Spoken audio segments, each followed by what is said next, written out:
सियासत में अंगूर कई बार बहुत खट्टे हो जाते हैं और सियासत को लेकर मशहूर शायर रहे राहत इंदौरी ने कहा था कि सियासत में जरूरी है रवादारी, समझता है वो रोजा तो नहीं रखता पर इफ्तारी समझता है। यानी भूखा तो नहीं रहता लेकिन खाना क्या है इसको मालूम है। और मशहूर शायर दुष्यंत कुमार ने कहा था कि मसलहत आमेज होते हैं सियासत के कदम, तुम न समझोगे सियासत तुम अभी नादान हो।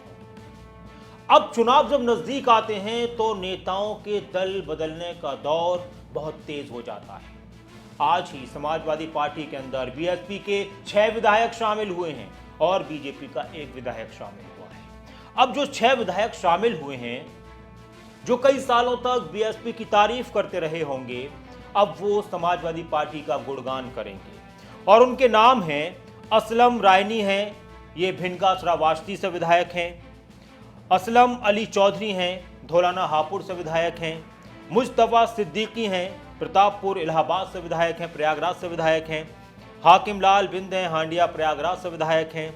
हर गोविंद भार्गव सिधोली सीतापुर से विधायक हैं। सुषमा पटेल मुंगरा बादशाहपुर से विधायक हैं। जो बीएसपी के विधायक थे 6, वो समाजवादी पार्टी में आ गए हैं। पिछला चुनाव समाजवादी पार्टी लोकसभा का 7 में लड़ा था और बीएसपी ने। इसके अलावा भाजपा के सीतापुर से विधायक राकेश राठौर भी समाजवादी पार्टी में शामिल हो गए हैं। दरअसल जो बीएसपी के विधायक थे ये दरअसल निलंबित चल रहे थे। हुआ ये था कि 2020 में राज्यसभा सीटों के चुनाव में मायावती ने बीजेपी के कैंडिडेट को समर्थन दिया था और इससे विधायक खफा थे और फिर अनुशासनात्मक कार्रवाई करते हुए मायावती ने इन सभी को पार्टी से निलंबित कर दिया था। इस पर अब बीएसपी का यह कहना है कि भाई कहीं भी जाएं हमें कोई फर्क नहीं पड़ता, हमें कोई फर्क नहीं पड़ता। निलंबित थे, बीएसपी के प्रवक्ता कह रहे थे कि हमें कोई फर्क नहीं पड़ता, वो कहीं भी जाएं।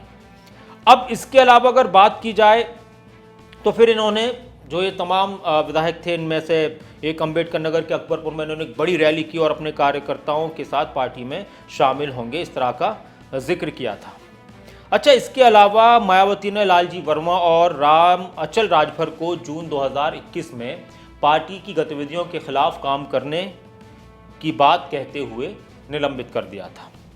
अब सवाल यहां पर यह है कि झटका तो माना जाएगा किसी पार्टी के बड़े नेता जो विधायक रहे हों वो किसी दूसरी पार्टी में शामिल हो जाएं, लेकिन क्या उस दूसरी पार्टी को इससे बहुत ज़्यादा फायदा मिलेगा, ये एक बड़ा सवाल है। जिस पार्टी के विधायक टूटकर किसी दूसरी पार्टी में जा रहे हैं उसको तो झटका मिलेगा, इसमें कोई दो राय नहीं है, लेकिन समाजवादी पार्टी को कितना फायदा मिलेगा। और समाजवादी पार्टी में ये लोग शामिल हुए हैं तो क्या इन्होंने टिकट की ख्वाहिश नहीं जताई होगी? और जब इन्होंने टिकट की ख्वाहिश जताई है तो जिन जिन विधानसभा क्षेत्रों से विधायक हैं वहां पर जो समाजवादी पार्टी के पहले से नेता मौजूद होंगे जो टिकट की ख्वाहिश रखते होंगे, उनको पार्टी किस तरह से समझाएगी। कई बार दूसरे लोगों को अपनी पार्टी में शामिल किया जाता है तो फिर जो अपने पुराने लोग हैं जो पार्टी के लिए मेहनत कर रहे होते हैं वो नाराज़ हो जाते हैं और जो फ़ायदा महसूस हो रहा होता है या ख्यालों में होता है वो फ़ायदा कई बार नहीं मिल पाता है।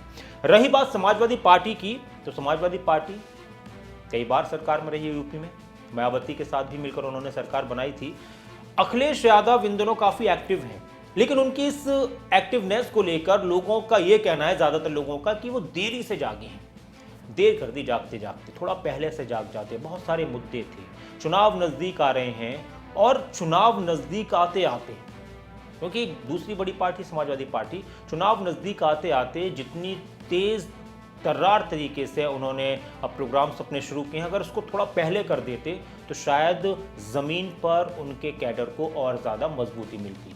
वहीं दूसरी तरफ प्रियंका गांधी उनके मुकाबले में ज़्यादा एग्रेसिव नज़र आ रही हैं यूपी में। और कई बार ऐसा हुआ है कि जब प्रियंका गांधी ने किसी मुद्दे को उठाया हो तो फिर एकदम से विपक्षी खेमे में बेचैनी बढ़ जाती है और फिर वो तुरंत सारे विपक्षी नेता उस मुद्दे पर बात करने लगते हैं। मायावती अब क्या करेंगी? मायावती इन दिनों बहुत ज़्यादा उन्होंने शुरुआत की थी ब्राह्मण और दलित वाला जो फैक्टर था, ब्राह्मण दलित मुस्लिम वाला फैक्टर था, इस बार वो उस पर काम कर रही हैं, लेकिन वो कितना कामयाब होगा ये अभी नहीं मालूम।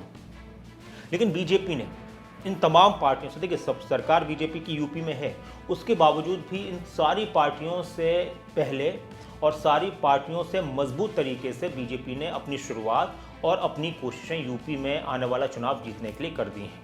अब जिस तरह से दल बदलने का खेल शुरू हुआ है, कोई यहाँ से वहाँ जा रहा है, बीजेपी के नेता मान लीजिए किसी दूसरी पार्टी में जा रहे हैं तो किसी दूसरी पार्टी के नेता बीजेपी में आ रहे हैं, ये पब्लिक को तय करना होता है कि पब्लिक उन नेताओं पर किस तरह से यकीन करती है जो सालों तक किसी एक पार्टी का गुणगान करते हैं, फिर अचानक से उनको उस पार्टी में कमी नज़र आने लगती है, फिर वो कहते हैं कि विचारधारा से मैच नहीं कर रहे थे, हमारी विचारधारा उनके साथ फिट नहीं बैठ रही थी, या उनको रहकर हमने समझा तो मज़ा नहीं आया, उनकी तमाम बुराइयां हमें नज़र आईं, तो पब्लिक को तय करना होता है। लेकिन हाँ, इस वक्त मुद्दे बहुत सारे हैं, क्या उन मुद्दों को लेकर सरकार पर उस तरीके से हमलावर हो पा रहा है विपक्ष जिस तरीके से जनता को लगता है, या फिर सरकार के सामने विपक्ष की कुछ चल नहीं रही?